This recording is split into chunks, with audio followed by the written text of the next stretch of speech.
Hello and welcome to our webinar on developing a low carbon strategy in the emerging oil markets of Guyana and Suriname. Thank you all very much for joining. I'm extremely excited to discuss this issue. My name is Arthur Deacon and I co-lead the energy practice here at AMI. So in terms of what to expect, I will conduct a brief 10-minute presentation on these two markets, followed by a panel discussion with three esteemed experts and an audience Q&A. Just some quick items before we get started.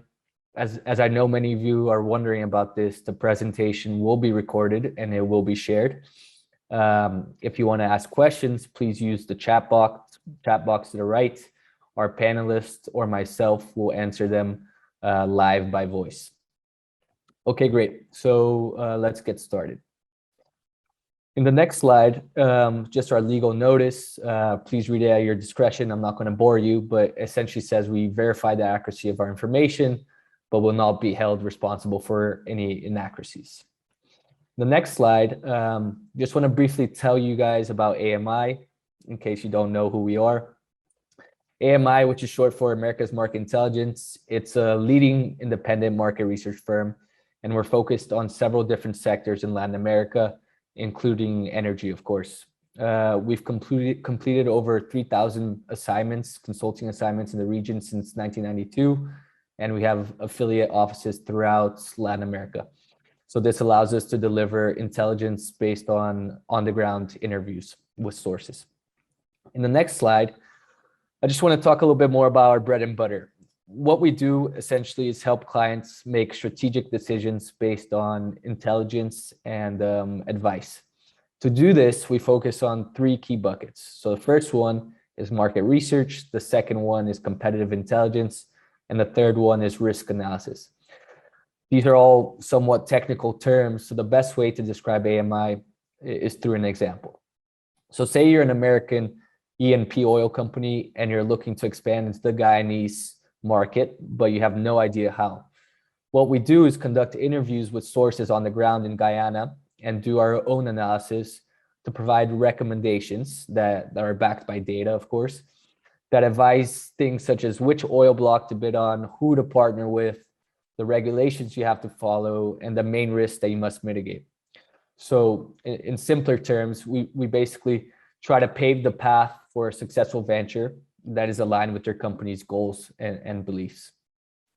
In the next slide, here are just some of the clients we've worked with in the past among multiple different industries. Next, just wanted to highlight quickly some of the work we do in the energy practice in specific. We tend to separate it into two different buckets. Pre-investment support, which is information you need before making an investment or expanding to a new area or region, and project operational support, which means ensuring your venture is a success once it's up and running. Okay, so now let's dive into why we're all here, which is learning more about the specific opportunities in Guyana and Suriname. Before we start, I want to echo one thing that our co-director of the energy practice, John Price, always says, because it underlines the importance of what's happening in these markets. For Guyana specifically, he said it's the best growth opportunity he has seen in the energy sector in Latin America in the past 30 years. He also says that if he was 30 years younger, he would sell everything and move over there. So very big signs of what's to come. So this slide, I want to highlight why is this opportunity so appealing. I'm sure many of you have heard about Guyana and Suriname, but what makes them so attractive? I think first is the sheer size of the resources found in the Guyana-Suriname basin.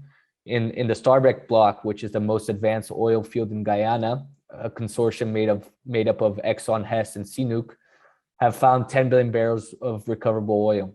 The total projected reserves, though, are estimated to be double that, and around 20% of which will be gas. So we've even heard from sources that the actual amount of gas is likely much more than what has been revealed so far. Honestly, I think that the gas is going to be a tremendous monetization opportunity in Guyana, and we see it becoming a gas exporting hub for CARICOM. We'll touch a little bit more on that later in our panel. In Suriname, the country is a bit behind in terms of development. there's been 5 commercial discoveries and an estimated recoverable oil of 2 billion barrels. But there's been estimates by Morgan Stanley, a US bank, that the amount is likely triple that, so around 6.5 billion barrels. First oil is expected by late 25. So the size of the resources and the stages of development are important, because without it, there would be no interest, no investment, no attention. But the other 2 reasons I wanted to highlight in the next slide. So the first reason, as seen in the chart to the left, are Guyana and Suriname's relatively low break-even costs when compared to global and regional peers. The first producing well in Guyana has an estimated break-even cost of $35 per barrel of oil. The Liza-2 well, which was expected to start producing in 2022, is expected to be even lower at $25 per barrel, cheaper than onshore Middle East resources. So in general, this is very appealing. The reservoirs in the Starbeck block are also relatively shallow at less than 1,500 meters, and they have no salt, which means wells can be drilled faster and usually much cheaper than your typical offshore exploration project. For Suriname, the latest estimates are a bit different since they're still about 4 years away from first oil. Its initial break-even price is around $40 per barrel of oil. Now, I think that may appear a bit high when compared to Guyana, but it's still extremely competitive. And as productivity increases and Suriname uses some of its neighbors developing infrastructure to reduce costs, I think that break-even price is likely to drop $5 to $10 for its second producing well. It's also important to note that costs are low in both countries because they have relatively favorable production sharing agreements in terms of royalties and taxes. Those might get stricter in the future, which we will touch upon later in the panel. Another key trait is the type of crude. Both countries have light to medium sweet crude, which, as many of you know, emits lower greenhouse gas emissions during both the extraction and the refining process. So there's no concrete figures out there yet for Suriname and Guyana in terms of emissions, but the chart to the right shows that similar light sweet crudes emit around 500 kilograms of CO2 per barrel. And that's much lower when compared to heavier sour crude in deep waters. So with the world trying to reach net zero by 2050, combined with IMO requirements for lower sulfur fuels, this type of crude is in really high demand. So basically, these countries have extremely profitable and less dirty fuel. It's a perfect combo. In the next slide, just wanted to briefly touch upon the estimated production for each country through the middle of the next decade. So even though Suriname has produced about 16,000 barrels per day since the 80s, it's stagnated ever since. But with its new discoveries, peak oil is expected to be around 650,000 barrels per day around the mid-2030s. For Guyana, if everything goes according to plan and as expected, it will actually be 1.4 million barrels per day by the mid-2030s. That would make it the largest oil producer per capita in the entire world, and the 3rd largest in Latin America in terms of actual production, behind only Brazil and Mexico. There's, of course, some risks. There's no doubt about that, but we'll cover that in the panel discussion. So you may be thinking that all of this is great, but how do these countries fit in the net zero path that we're all working towards? In the next slide, I'll try to go over some of those points. So I break this down into 2 parts. First, we look at solutions for scope 1 and 2 emissions at the top, which usually account for 10 to 20% of total emissions generated by oil and gas companies.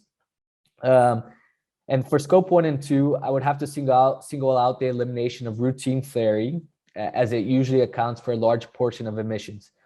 As many of you know, this is a controversial issue as of late, and the Guyanese government has mentioned imposing a higher tax on excess flaring. The other solution that's relevant to these markets is carbon capture during the extraction of fossil fuels and the production of fossil fuels.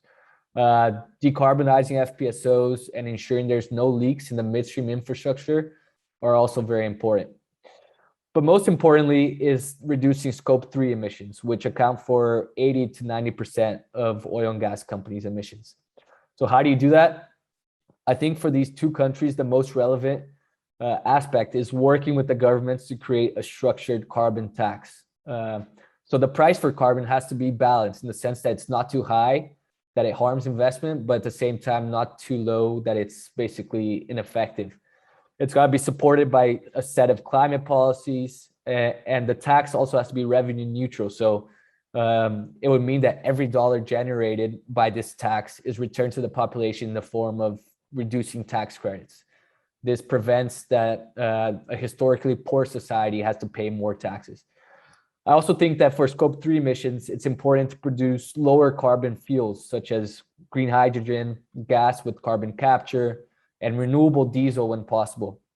And then for these specific countries who are covered with 87% and 94% of forests, buying carbon credits and ensuring there's investment to keep forest rates at certain levels is very important to offset some of these emissions.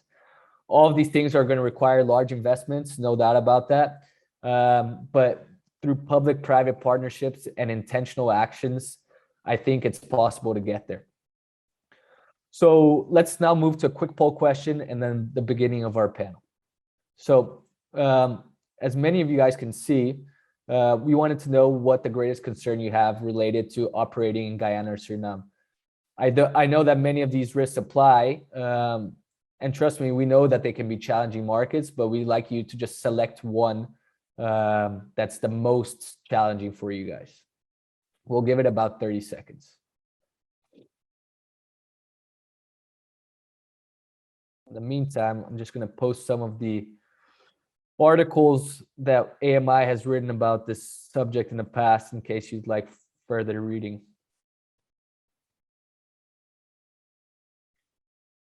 Great. So I'll give it about 5 more seconds. I'm going to end this poll. Okay, so the results are actually a tie between local politics and regulation, 37%, government corruption or interference, also 37%, followed by local content requirements at 18%, land controversy with Venezuela at 7%, and climate change at 1%. Great, thank you very much for those. We will now move into our panel discussion where I will introduce our panelists. So today we're joined by 3 esteemed experts that should have a lot of great insights for the audience. First is Ambassador Insanely, who was the former Guyanese ambassador to the US. Then we have the EY Caribbean Senior Advisor and former CEO of Statsoli, Rudolph Elias. And finally, last but not least, Dennis Peters, who's the Director and Chief Reservoir Engineer for Mid-Atlantic. Great, so the first question is a bit broad, but I'd like to set the stage for everyone here. We'll let the ambassador start, followed by Rudolph and Dennis. So my question is, Ambassador, how can companies capitalize on Guyana and Suriname's 25 billion barrels of estimated crude? What's your opinion on that?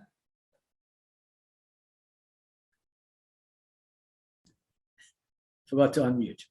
Thank you, Arthur. First of all, thanks very much for having me on this very distinguished panel, and allow me to make it clear that I speak very much in my personal capacity, having stepped down as ambassador in June this year.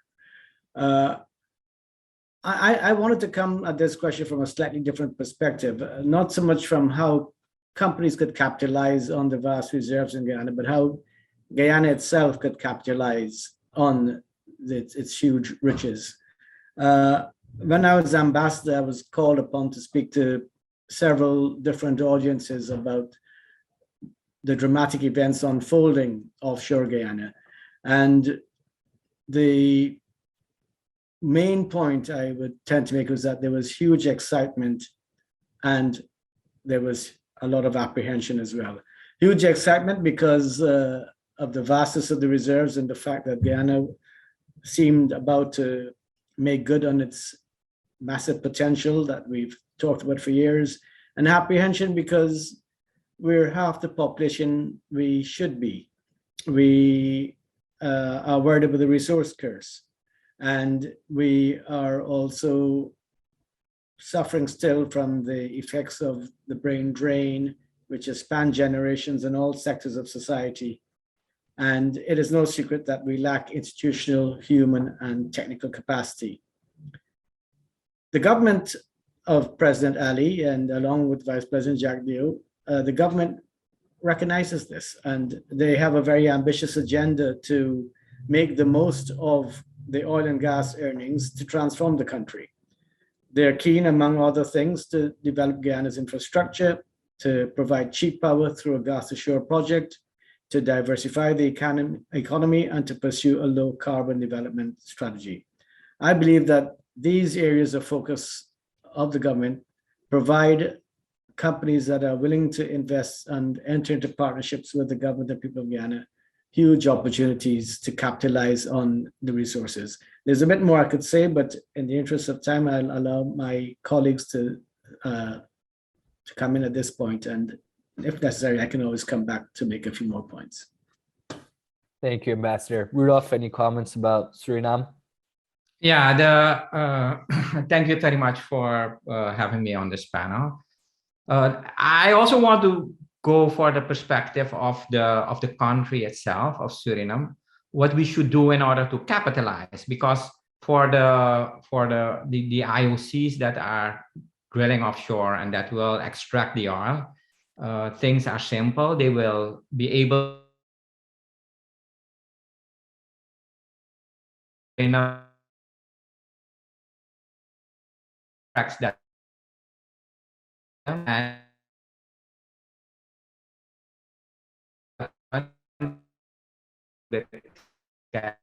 a little bit stronger due to the years that we already produce oil. But the basic idea is that political parties, together with unions and the business world, should sit together and make a plan before the first oil comes offshore in order to make a plan that will say how much of the money that will be earned will go into a sovereign welfare fund, and how much will be spent by consuming the money. Because also that part, it is very important that we start strengthening the institutions where we want to spend the dollars. Maybe let's say that it is 10% of the income or 15% of the income on a certain moment.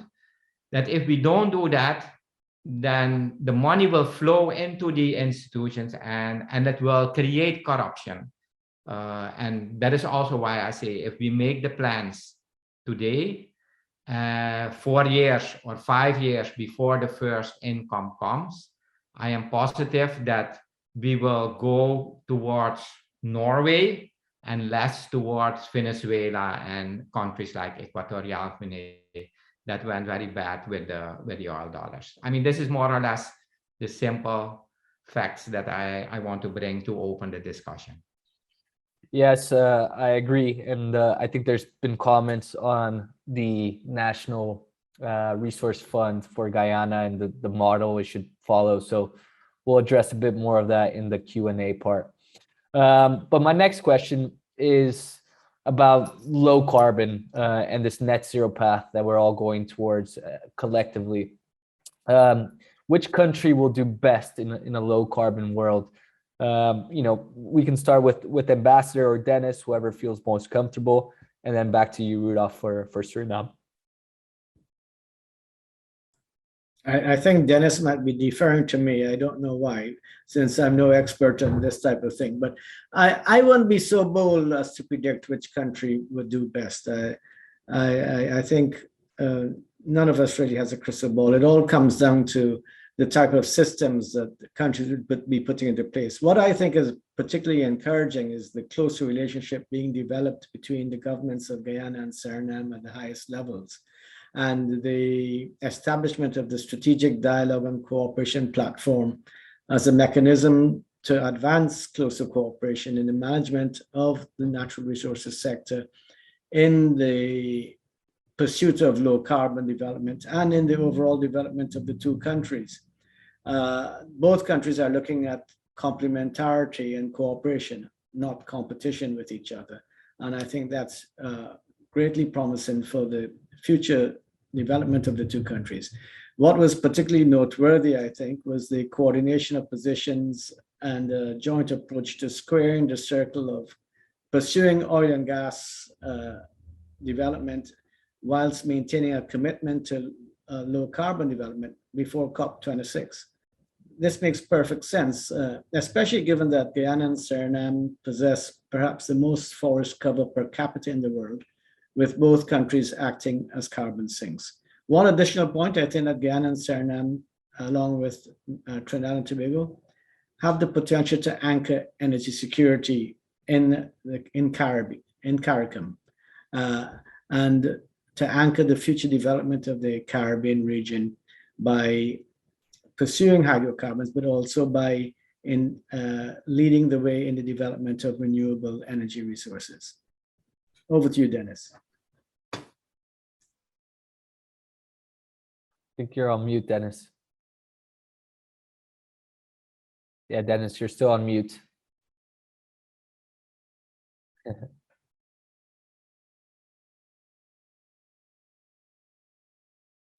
Okay, Rudolph, thank you for having me on this panel. Yes, I'm a product of Guyana, and as Ambassador Insinali said, we've had a brain drain or whatever. Many people have left Guyana, and I guess I'm one of those. I came to the United States, and I've been in the oil industry for 40 years. You know, I've worked in Saudi Arabia, and as a matter of fact, I spent a lot of my career in Saudi Arabia with the Aramco company. So it was almost unbelievable to me that we could have discovered oil coming to the end of my career. Anyway, I think it's much of a blessing. But I think as far as which country between Guyana and Suriname, I think they're both they're similar in the sense that they both have 85, 90%, you know, virgin rainforest. And the truth of the matter is, I think companies realize now that we talk about net zero a lot, but obviously both countries are carbon sinks. And you know, you must realize that they don't even have to do anything as far as looking at what they emit, because there's no way, you know, it'll change that Guyana as being a carbon sink or Suriname as a carbon sink. So I think they both probably would do well going forward. And as was said before, they're cooperating. I think that's the best thing they can do together, to work on this together as two countries. Great. Rudolph, any comments on Suriname? Yeah, so if you ask me which country will do better in a low carbon world, I think that Guyana and Suriname should try to work together in order to save the forest. I mean, we will make so much money with oil that it is for me so imminent that the money that we will earn with the oil, that we will invest it in keeping what I always call the best infinite resource that we have, that remains our biodiversity. And if we can work together also with French Guyana in order to keep that part of Suriname infinite forever, then I am positive that you know, the money that will flow out of the jungle. I'm also a special advisor for Conservation International, and we really try to make money out of our jungle and the carbon that it extracts.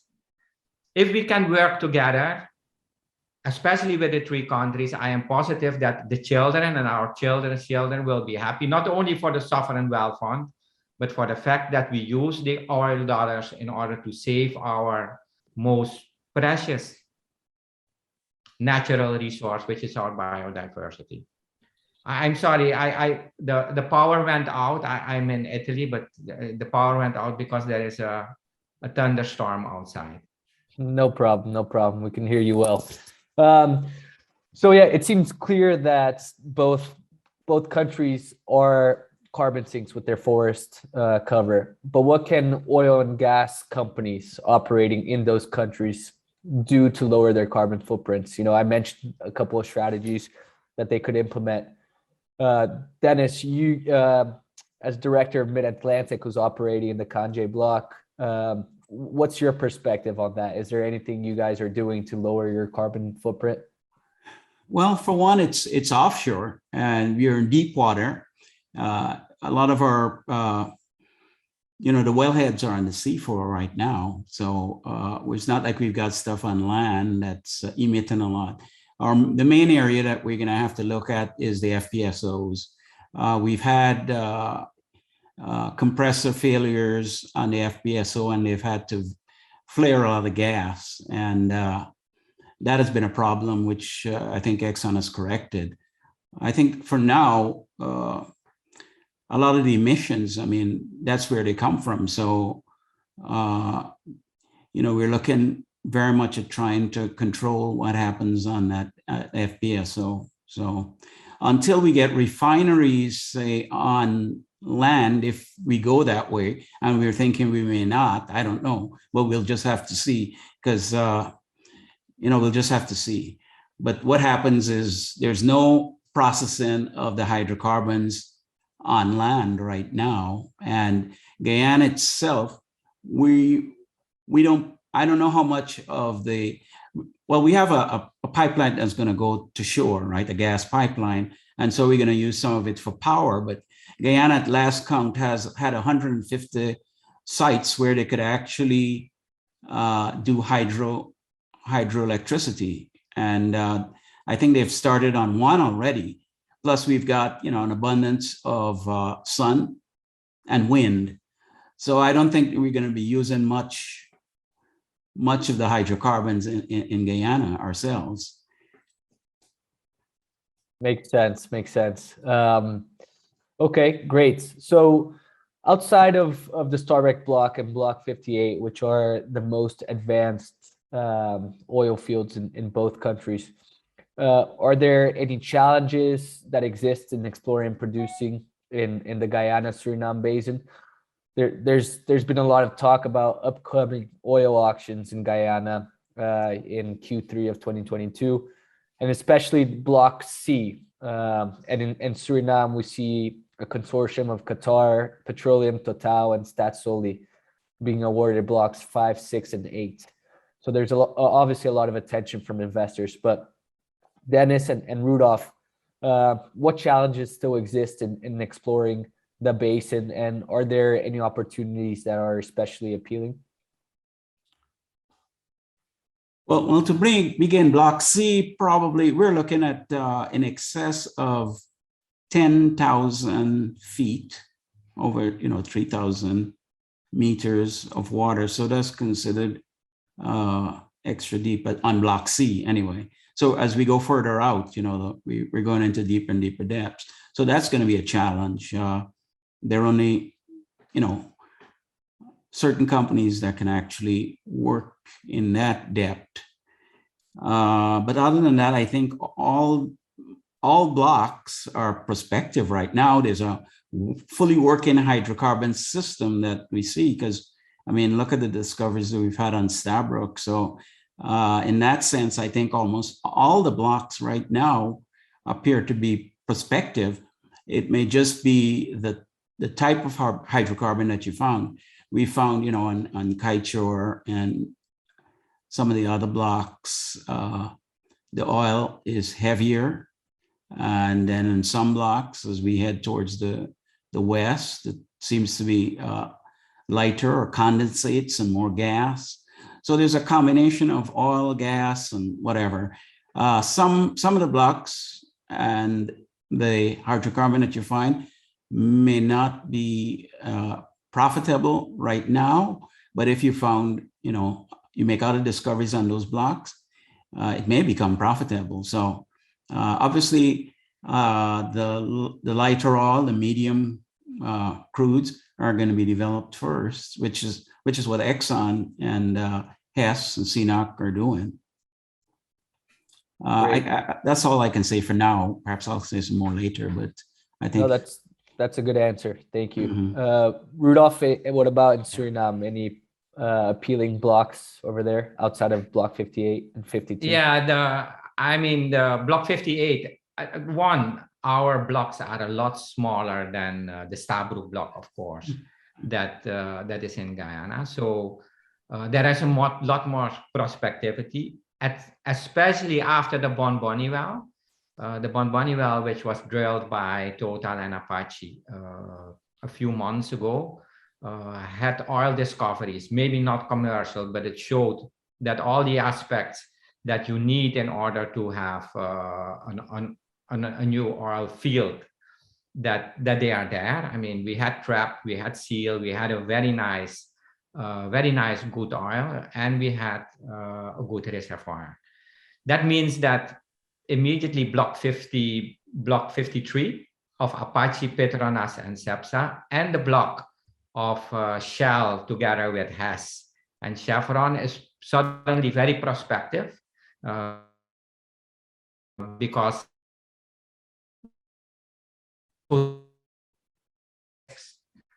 big Petronas and Cepsa and Shell will start drilling next year.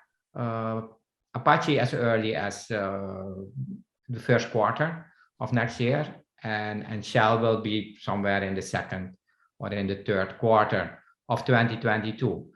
We all look, of course, very eager towards what they will find there.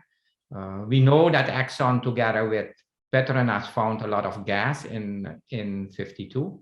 So also there, they made a full 3D, and they are now busy working on a drilling program. The good thing is that when you have more than one developer, it is of course easier for a country to understand and to get faster developments. On the one hand, on the other hand, it also sometimes complicates things. But yes, we have still a lot of prospectivity in Suriname. What I always say is we are just scratching the surface with the drilling that we did so far. If you compare us to, for example, the North Sea, and if you compare us towards the Gulf of Mexico, so there is a lot more to come both for Guyana and Suriname, and I'm positive that in the end it will all be gas that we will be looking at, and gas, of course, will give us cheap energy, and cheap energy will give us a lot of employment. Agreed completely. Gas is a huge opportunity in both markets, and still a lot to be discovered.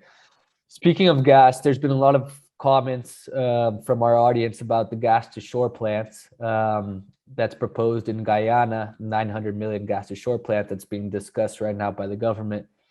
Dennis or Ambassador, what are your thoughts about that gas to shore plant? Is it actually going to take place? I know the EPA just requested environmental impact assessment before any plans progress. What's the status there, and what are your thoughts?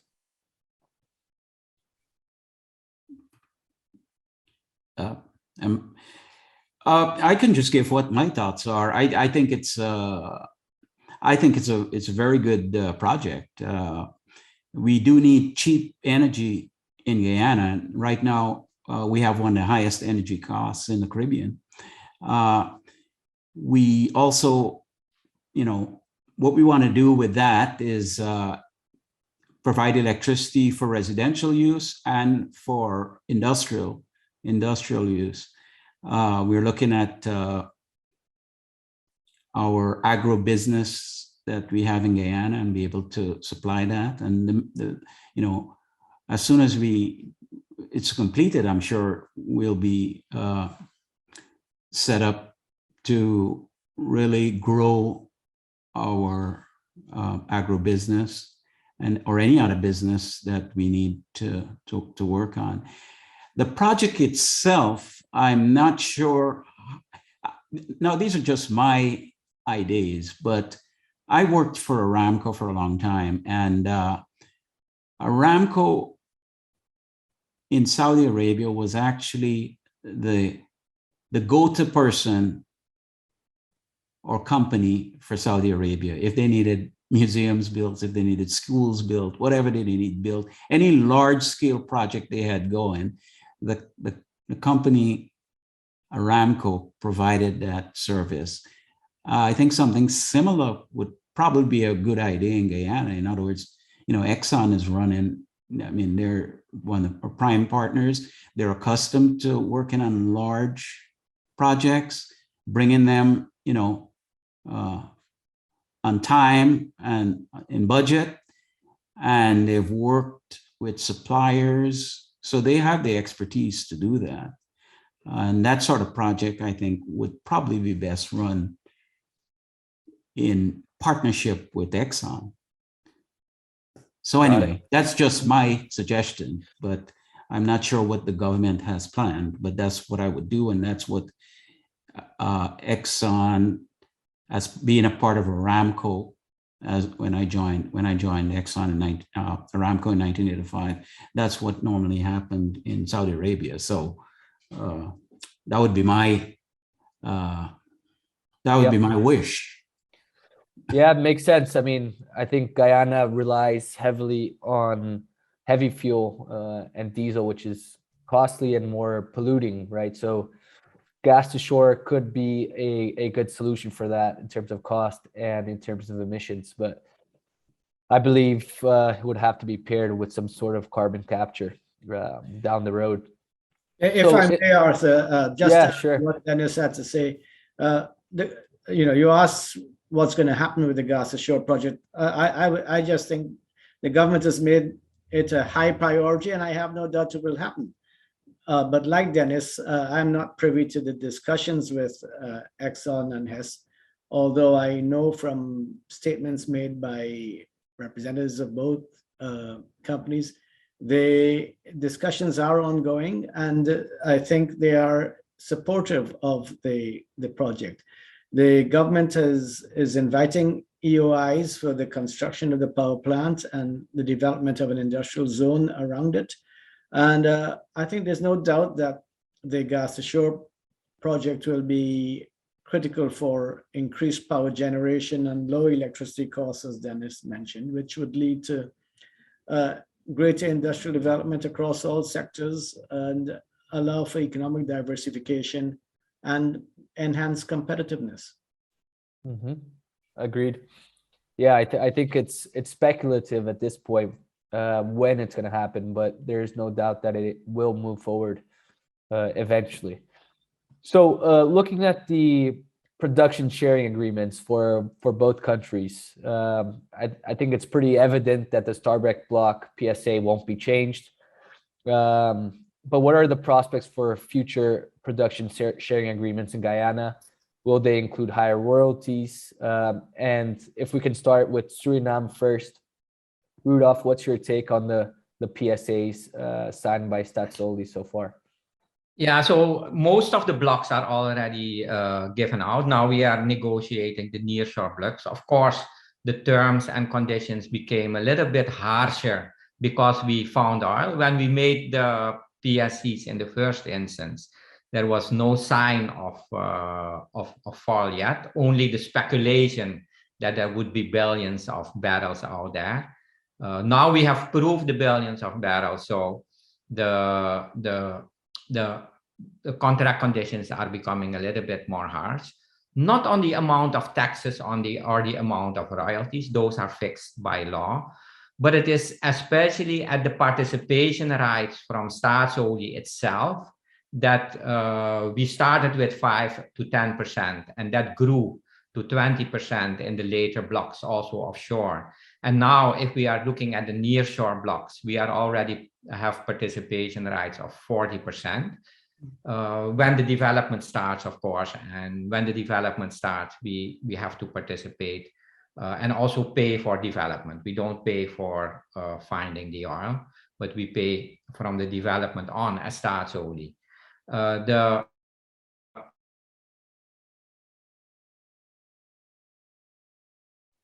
I think the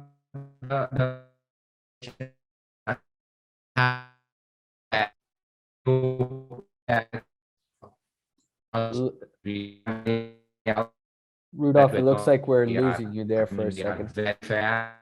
If you compare it with frontier countries, then we say we are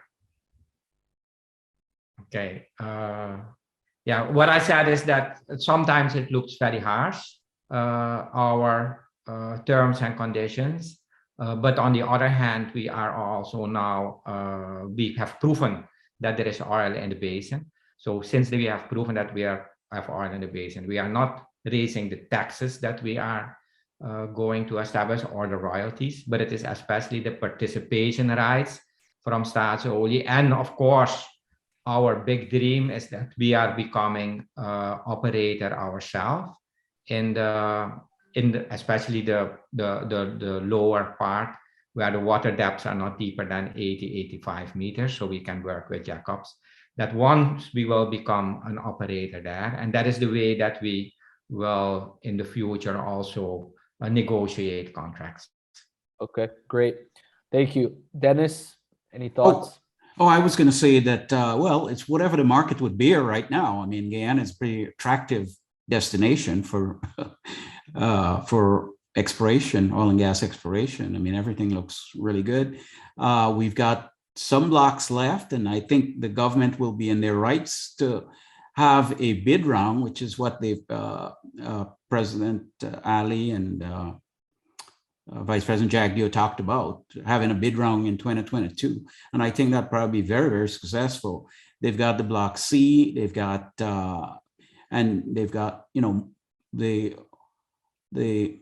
contract signed by all companies, including Exxon. It requires that they relinquish portions of the block each year. So they're not only do they have Block C, but they have portions of blocks that are being relinquished, and these will come up for auction next year. And in addition, they're talking about, you know, having a 3D seismic done over these blocks, so people can come and bid on it, look at the seismic and bid. So I think it's going to be open for business in 2022 because, like we talked about initially about capitalizing on that, and Vice President Jagdeo said, we're going to capitalize on this right now. I mean, we're in a good spot right now. There's not a lot of exploration going on. The dollars have been cut by most companies. This is one of the only areas in the world, parts of the world, where they're actually continuing to do exploration and developing fields. And I think Guyana is in an extremely, extremely good position right now. For sure. Thank you for that, Dennis. So for all of us that cover the region and these markets in specific, we know that there's a lot of challenges when it comes to local politics and regulation. So my question is for Ambassador first and then Rudolph, how can energy companies and just companies in general, perhaps operating in insurance and infrastructure, best navigate local politics and regulation? Look, these oil companies have been in countries that are a lot more complicated than Guyana. There'll always be local politics. There'll always be regulations. In Guyana's case, we are actually moving to improve our regulatory framework. Again, this goes back to our lack of capacity, but I think the government recognizes the need to have a more robust framework in place. The governance of the sector is a factor that is being addressed too. The Petroleum Commission has to be established. The Environmental Protection Agency is being strengthened, and other state institutions will inevitably be strengthened in time. I think that the energy companies are respectful of our national laws and regulations, and anyone coming in will be equally respectful of our laws and regulations and will work within the frameworks that exist. Even as those frameworks are strengthened, I believe that the energy companies have to view their involvement in Guyana as a long-term partnership. They stand to profit hugely from their involvement in Guyana. So it's in their best interest to have a sustainable long-term partnership with the government and people of Guyana, which involves respect for our laws and respect for our policies. At the same time, the government is working to make the environment not only more robust, but more attractive to investors. Some other things that energy companies can do is to continue along the path of Exxon in terms of helping with the training and education of Guyanese. They can support the transformation of the University of Guyana and other tertiary institutions. They can provide more job opportunities for qualified Guyanese. And they should also support the government's, the country's overall development plans, the infrastructure projects, and Guyana's transition to green energy and low carbon development. And just a couple of last points on that. And this is not to sound idealistic, but they should invest in Guyana's youth as investing in the future of the country, investing in helping to create the foundation necessary for a thriving business environment over the long term that would involve sustained economic growth. And that would also contribute to social cohesion in Guyana.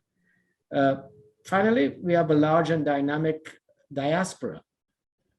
Energy companies can help with the remigration of diaspora skills, helping to boost capacity, to improve systems at home, and to contribute to a more sustainable ecosystem for entrepreneurship and business development and development in general.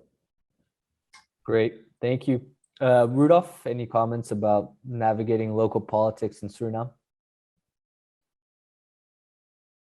Yeah, I think that the ambassador said it perfectly. I mean, that is engaging yourself with the local communities is exactly what you should do, assisting them in, and then you go from the lower technical skills up to the universities in order to attract more people into your offshore business. I mean, Suriname, of course, has a 40 years of oil business, so we have a good university and we have very good technical skills people, but we will need now also for the offshore, which is a little bit different as what we use for the onshore, but they should assist in that, and they should really try to become, have that local face.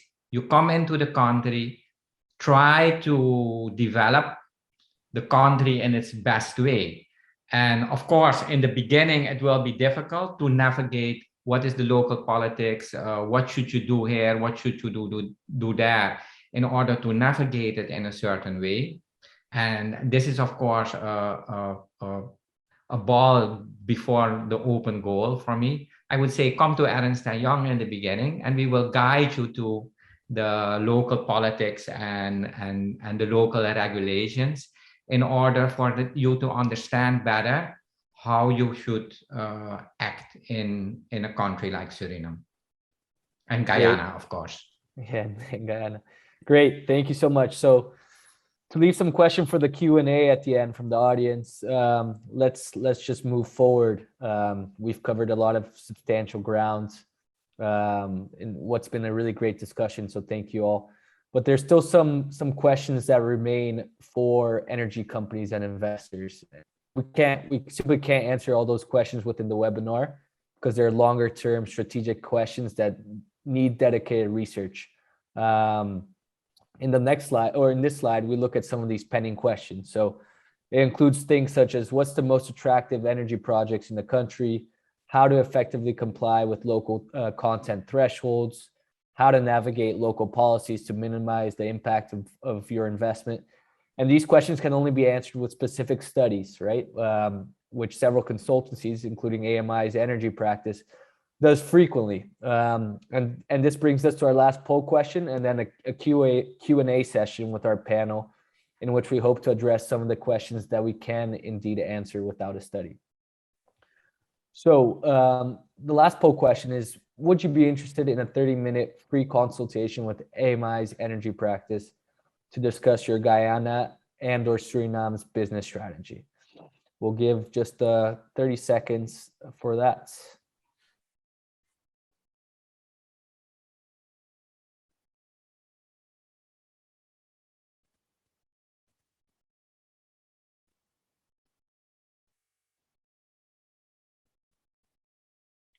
Okay, just 5 more seconds. Okay, great. So let's move forward to the Q&A. So the first question I'd like to ask for the Q&A is actually directed at the land controversy between Guyana and Venezuela. Ambassador, what's your take on that land controversy? What's the expected outcome there? It's a very controversial issue that's brought a lot of media attention. What do you think will happen? Well, Arthur, first of all, I'm glad you referred to it as a land controversy, because quite often in the media you see people talking about a border dispute, and I want to make it clear that there is no dispute. What there is a controversy arising from Venezuela's contention that the 1899 arbitral award that settled the border between Guyana and Venezuela, then British Guyana, which is a full, perfect, and final settlement in the language of the arbitral award, is null and void. That is Venezuela's contention, that the 1899 award is null and void. Having lived with it from 1899 until 1962, in the context of the Cold War, the Venezuelans then decided that they would resurrect their spurious claim to almost 2/3 of our territory west of the Essequibo River. And decades of dialogue and discussion under the auspices of the UN Secretary General mainly have yielded nothing. In that respect, it was a decision of the government of Guyana, the PPPC government, that continued by the coalition government, to take the matter to the UN Secretary General. And the UN Secretary General, it was Secretary General Ban Ki-moon, who consulted with his successor, Secretary General Guterres, decided that the matter should be referred to the International Court of Justice. Venezuela has repeatedly said that it doesn't recognize the jurisdiction of the court, but the court has ruled that it has jurisdiction to hear the case. Guyana has until March next year to present its memorial, that is its argument on the validity of the 1899 award. And Venezuela, even though it claims not to recognize the jurisdiction of the court, has argued for time to prepare its counter memorial, and it will then have a year from March 2022 to present its counter argument, after which the court would be expected to come to a judgment on the merits of the case. That might take anything from a year and a half to 2 years, based on the way the court works. I just want to reiterate that unlike Venezuela, Guyana has full respect for the rule of international law and full respect for the highest international court that we have, and we will abide by whatever decision they come by, they arrive at. All along, it has been fairly clear to us that Venezuela has no case to make. That is why it has resisted going to the court. But we are placing our faith in international justice. And whilst we can't foresee what the court will rule, we have complete confidence in the merits of our own case. Thank you. Great. Thank you, Ambassador. Yeah, really tricky aspect there, and we'll be monitoring that closely.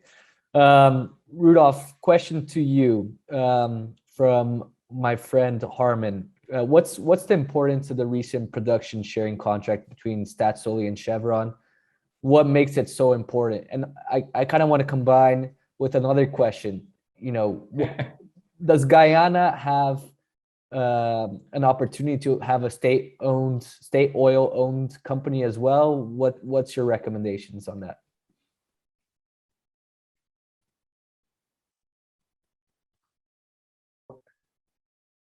Very on and the fact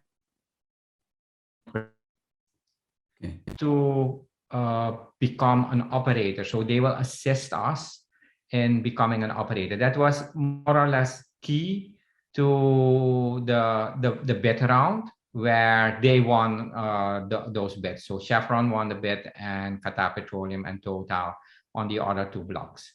That we really desire to become an operator. On the other question, this question, of course, was asked to me a lot by Guyanese politicians. And I always say, if you gather all the knowledge in one company, a national oil company, and all oil producing companies, countries have proven that, you have to combine and try to combine all knowledge on oil in one company, which will then be the national oil company. You will not only then have the knowledge with the Guyanese people, and on a certain moment, you will get some expatriates in order to teach you how the world outside there works. But then you combine all this power, then you can have a better negotiation position towards the IOCs, not only with taxes and things like that and PSCs, but especially to make it a win-win situation. You can understand the IOCs a lot better when you have all this knowledge combined, and you are a better counterpart for them. Then in the end, of course, it will also be the dream, I think, of the Guyanese to become an operator themselves, not only in the onshore blocks, but especially also in the offshore. They will only be able to do that if you make an own national oil company that will gather all the knowledge combined in order, in the end, to become an operator and a good partner of the IOCs in the offshore. Yeah, great. Thank you. Yeah, I mean, being Brazilian myself, I've seen the benefits of Petrobras, but also the negative aspects of it. So two sides to the same coin for sure. Dennis, I want to ask you a particular question, as you're in the involved in the Kanjay block and other blocks in Guyana. I know you guys are not producing yet in those blocks, but how clean is the production of Guyana's oil? Is it cleaner than its competitors? Is it going to be cleaner than its competitors? What's your views on that? Well, first let me say that I like what Rudolph said. I think he said it perfectly best. Put in all of your expertise or your country's expertise in an oil company. I mean, let's face it, we can either have it two places. We can have it in that all, a local oil company, a national oil company, or it could be at the university. But I think you go for your expertise, perhaps at your university, you place a think tank there where, they have people who know about contracts and, dealing with companies that come. But anyway, I think it would best be in an oil company. So I agree with that. And so let me ask, I forgot, what's your question again? Yeah, no Not trying to dodge it. It's how clean is the production of Guyana's oil? We don't have any production right now, but I think they're doing as best job as they could as far as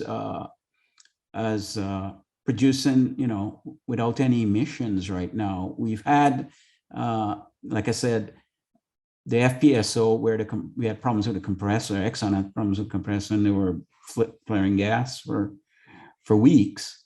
And so that was probably the only place where we were actually seeing production that was, was not clean or whatever. So is that what you mean? Do you mean compared to in the US or? Yeah, compared to other jurisdictions, but other jurisdictions. I think it's pretty clean myself. I think they're doing a very good job right now. Once they get the compressor fixed, I think it'll be fine.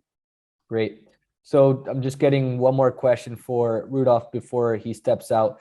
What's the biggest challenge politically to access the Suriname market? And then if we can turn that question to the ambassador in terms of Guyana's biggest political challenge. Yeah, you mean to get a block in Suriname? in general, just to access the markets? It could be in terms of oil, it could be in terms of mining, infrastructure, to expand into those markets. What's the biggest political challenge? I don't think that there are really big political challenges, other than it would be very good to team up with a local company that can make a win-win with you. Huh? But for a company that wants to come and establish in Suriname, it is very easy nowadays. To go through all the procedures, it's a little bit more difficult, but you have to look for a company that will assist you in that. And there are more than enough companies that can assist you in going through all the different steps. But Suriname is open at this moment for investors and all kinds of investors. As long as you try, there are no laws. Let that be very clear. There are no laws yet to have a certain local content. And I am also not in favor of making laws for local content, but to ask the companies to assist and to work together with local companies. And on a certain moment, if you see that that will not happen, then you can start making a law that you have to work together with a local company in order to do things. Then it might not be based on win-win situations, and joint ventures what are not based on win-win situations are usually not very productive. And especially Dennis will be able to tell you about that. In Saudi Arabia, you had a lot of these joint ventures that companies had to make, which were not so successful because they had to do it. Better is to let the market work and to do it. Thank you, So, Rudolph. Yeah, and the tax laws are in Suriname very clear. Yes, so I would say come to Suriname and invest, and also in Guyana. thank you very much. Good answer for sure. And local content's a very controversial issue right now in Guyana, and people are discussing the thresholds and whether they're too high or not too high. But wanted to get Ambassador or Dennis's take on the biggest political challenge to entering the Guyanese market.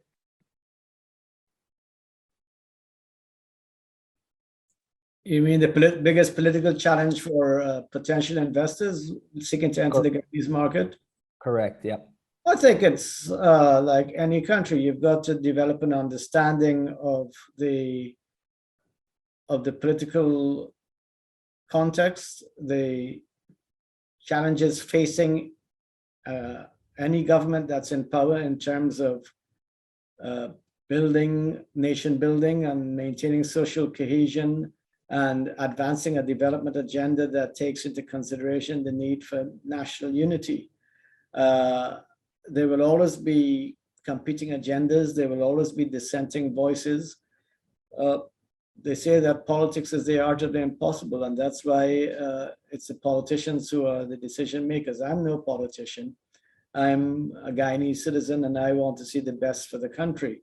But for a company coming in, I think they have to be sensitive to local concerns.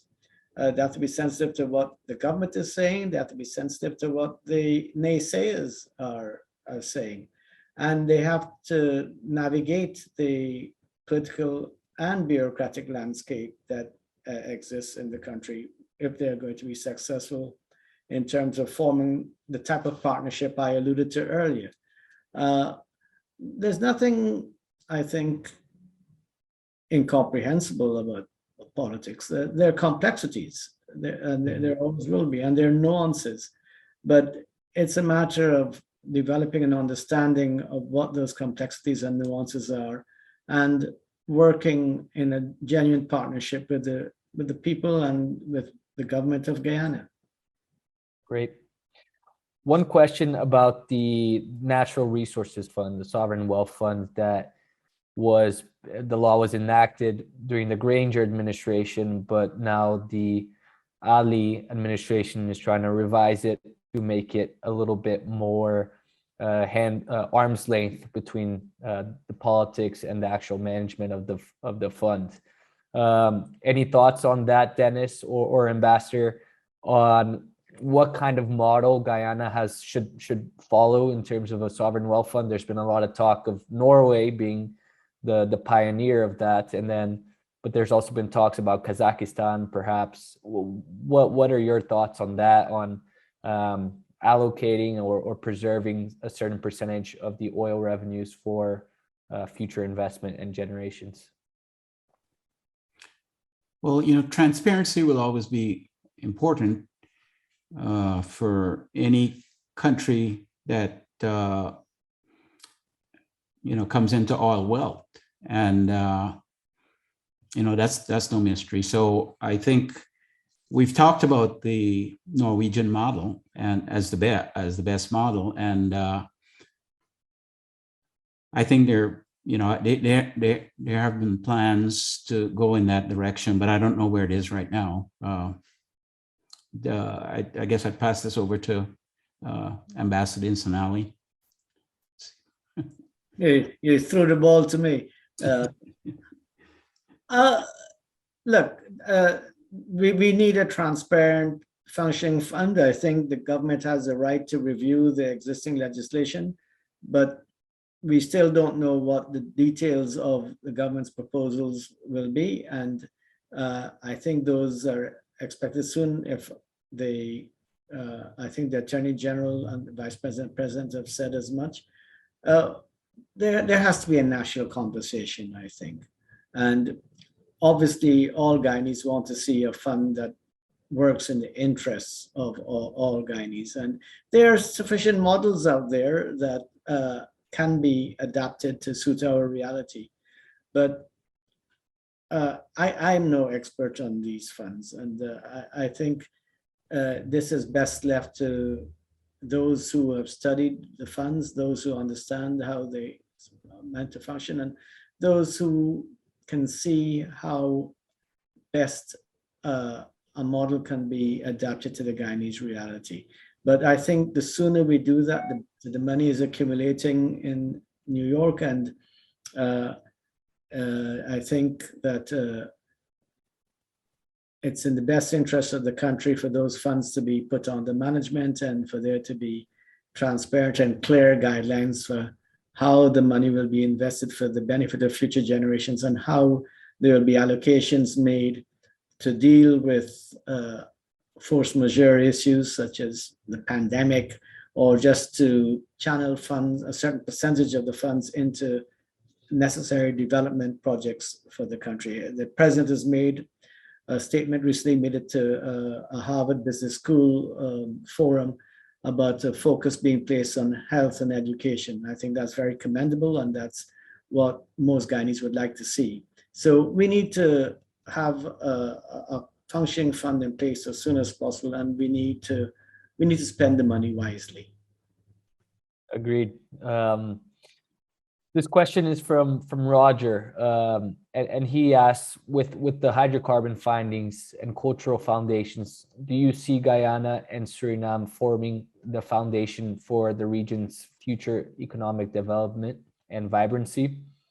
How far would you see this regional influence, and in what forms and economic sectors? So very, very loaded question, but a very good and relevant one. Maybe we start with you, Dennis.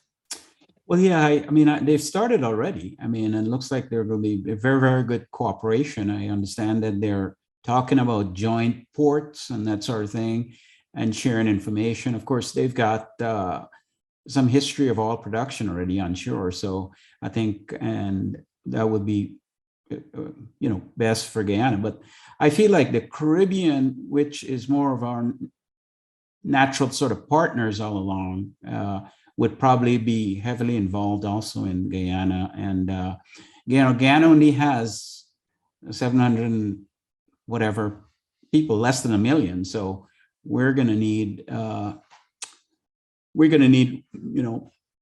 workers from throughout the Caribbean. I think we were set up that way to where we are part of the Caribbean unity or whatever. I think Ambassador Insanali can tell you more about that. But I think all of us getting together, probably it would be required to have really success of it, sort of a regional success rather than just a Guyana success, because we can't spend all that money anyway. And I think it'll be in our interest to work with the rest of the Caribbean as well as Suriname going forward.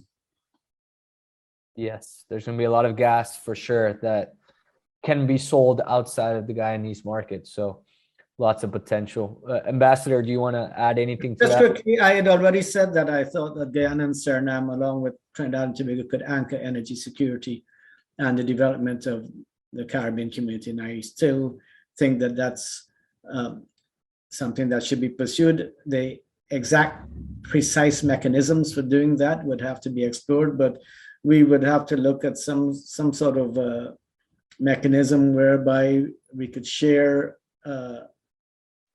cheap energy with the rest of the Caribbean to help the region achieve energy security, energy resilience, and economic development.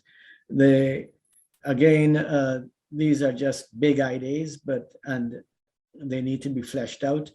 But given the relative wealth that Guyana and Suriname should enjoy, and given the precarious position of most of the Caribbean at the moment in the face of climate change, the pandemic, the economic recession, the debt burden, there is a definite need for a coming together of minds in CARICOM to try and develop a regional vision for maintaining Caribbean unity and ensuring the continued peace of the region and the prosperity of the people of the region. Absolutely. So just last question to wrap it up, because we're over time here. There's been some talks about the Starbreak agreement. Some people criticize it. Some people are in favor. What are your thoughts about the Starbreak Consortium PSA? Do you think that it was the right contract, and what do you foresee for future ones? Well, in the beginning, I've been telling people, to whoever would listen, I was saying, look at the price of oil, not the contract. But, as a starter, I think it was fine. I think, there was no oil found. It was these were rank exploration wells in the Suriname Basin, even though the USGS had said, there was, 25 billion barrels of oil or whatever. No one knew where it was. So you had to drill. And like all, rank exploration wells, there were risks involved. So I think the contract is what it is. I think we should move forward, and any blocks that come up or whatever afterwards, we can always adjust, to whatever the market will bear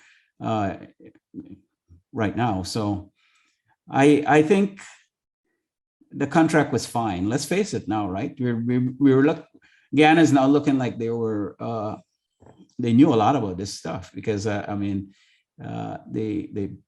attracted Exxon, and they came and they found oil. So that's my view on it right now, and it's been my view all along anyway. Yeah, let's move forward. Well, I think it is what it is. We can debate ad nauseum the type of contract, the way it was negotiated. That gets us nowhere. I think we have always been on a steep learning curve, but we are learning. If we've made mistakes, we will learn from those mistakes. We're learning from experience. And the risk was high when Exxon came in. There was only guesswork to determine whether there was oil there. The Venezuelan threat was greater at the time. I think if you look at the way Exxon, Hess, and CNOOC are participating in the joint venture, it's fairly clear that if Exxon had known that there was a lot more oil, all this oil there, they might not have spread the risk as much as they did. But as both Dennis and I have said, it is what it is. Any other companies coming in now to explore will face a better negotiating team, I'm sure, and there'll be different conditions. We can't just lament the fact that everything seems to be weighted in Exxon's favor. We have to work at developing the same partnership I've talked about with them, and work continuously to ensure that there are benefits to the people of Guyana as we proceed along this path of oil and gas exploration and production. Great. Thank you, Ambassador. I know that we could spend all afternoon here answering questions, and there's a lot of audience demand, and we'll try to get back to all your questions offline, but we do have to wrap up. And I thank you all for your active participation, and especially my panelists, Ambassador and Dennis. Thank you very much for a rich discussion. If you guys have any other questions, I'm sharing my email here. You can also reach out to me to ask for an Ambassador or Dennis's contact information to answer any other strategic questions about Guyana and Suriname. It's been a pleasure to have you guys here, and hope to see you again all soon. Thank you very much.